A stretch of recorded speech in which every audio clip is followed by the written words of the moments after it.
Hello friends, super magic રસોઈમાં મિત્રો હું આપનું સ્વાગત કરું છું। આજે હું પોપકોર્ન ઘરે કેવી રીતે બનાવીને એનો વિડીયો તમારી સાથે શેર કરું છું, એક અલગ જ રીતે। તો તમને ચોક્કસ આ વિડીયો ગમશે, ગમે તો લાઈક કરજો, શેર કરજો અને સબસ્ક્રાઇબ કરવાનું તો ભૂલતા જ નહીં। તો મિત્રો આજે હું તમને એક અલગ રીતે એટલે કે ટીપું તેલ વગર આપણે ઘરે પોપકોર્ન બનાવવાની છે, એ તમે એન્ડ સુધી આ વિડિયા સાથે જોડાયેલા રહેજો। તો એમાં આપણે જો હું વસ્તુમાં એક મેં જારો લીધો છે, પછી એને ઢાંકવા માટે એક લીડ લીધું છે અને આ મકાઈની પોપકોર્ન આપણે બનાવશું, એટલે 50 ગ્રામ મકાઈના દાણા જે ફોડવા માટેની મકાઈ આવે છે ને એ મેં લીધી છે। એટલે હવે આપણે પહેલા તો આમાં શું પ્રોસીજર કરશું કે એમાં આપણે અડધી ટીસ્પૂન જેવી હળદર નાખી દેશું અને અડધી ટીસ્પૂન જેવી હિંગ નાખી દેશું અને 1 ચમચી જેવું આપણે તેલ નાખી દેશું, એટલે હળદર અને હિંગ આપણે કોટેડ થઈ જાય। ટૂંકમાં કોટેડ થાય ને એટલું જ આપણે આમાં નાખવાનું છે અને 1 ટીસ્પૂન જેવું આપણે સોલ્ટ નાખી દેશું, એટલે આ બધા મસાલા આપણી મકાઈના દાણાને કોટેડ થઈ જાય। આ રીતે જો આપણે હળદર, મીઠું અને હિંગ અને સેજ અમથું તેલ નાખીને આપણે મસાલો મકાઈના દાણાને કોટેડ કરી લીધો છે। હવે આપણે ગેસ પાસે આવશું અને એક પેનમાં તમારે તેલ મૂકી દેવાનું છે, થોડુંક વધારે એવું, આપણે 250 ગ્રામ જેવું। તમારા દાણા જે રીતે ફોડવા હોય ને એ પ્રમાણે તમારે મૂકવાનું છે અને આ એક અલગ જ મેથડ છે મિત્રો। હવે તેલને આપણે ફૂલ ગરમ થવા દેશું। તે જો આપણે ફૂલ તેલ ગરમ થઈ જાય ને મિત્રો, આપણે તેલમાં નાખીને નથી ફોડવાની, આ તેલની સ્ટીમે જ આપણે પોપકોર્ન બનાવશું।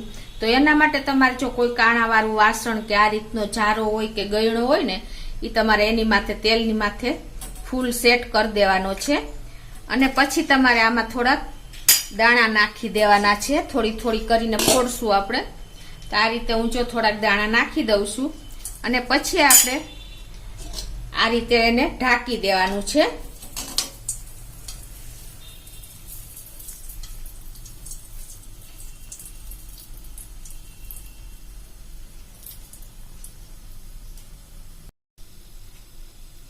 જો મિત્રો આપણે સ્ટીમ થી આ મકાઈ પોપકોર્ન થાય છે તૈયાર। તમે જો મકાઈના દાણા ફૂટે છે, તેલની સ્ટીમ લાગે છે, એક પણ ટીપું તેલ અડતું નથી મિત્રો। તમને ખ્યાલ આવે છે કેમેરામાં? જો છે ને મિત્રો, જો એકદમ હેલ્ધી પોપકોર્ન આપણી તૈયાર થાય છે મિત્રો।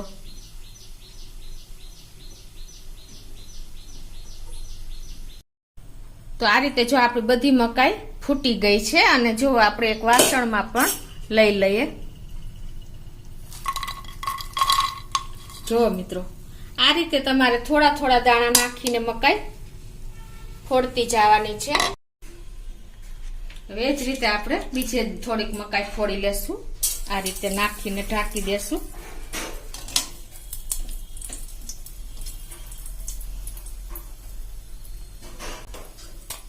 તો જો મિત્રો આપણી મકાઈ આ રીતે ખાલી સ્ટીમમાં જ ફૂટે છે, મકાઈના દાણા અને પોપકોર્ન તૈયાર થાય છે। જો તમે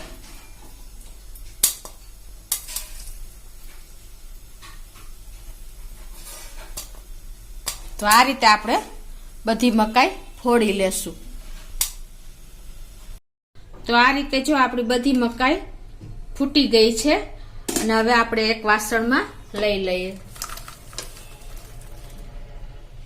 મિત્રો જો આપણે જે ફોડવાની મકાઈ આવે છે એ મેં એકદમ ટીપું તેલ વગર આપણે તેલની સ્ટીમ ઉપર જારો રાખીને જ આ પોપકોર્ન તૈયાર કરી છે। જે હેલ્થ ડાયટિંગ કરે છે એના માટે આ બેસ્ટ ઓપ્શન છે મિત્રો। એટલે તમને ચોક્કસ આ વિડીયો ઉપયોગી થશે અને તમને ગમે તો લાઈક કરજો, શેર કરજો અને સબસ્ક્રાઇબ કરવાનું તો ભૂલતા જ નહીં।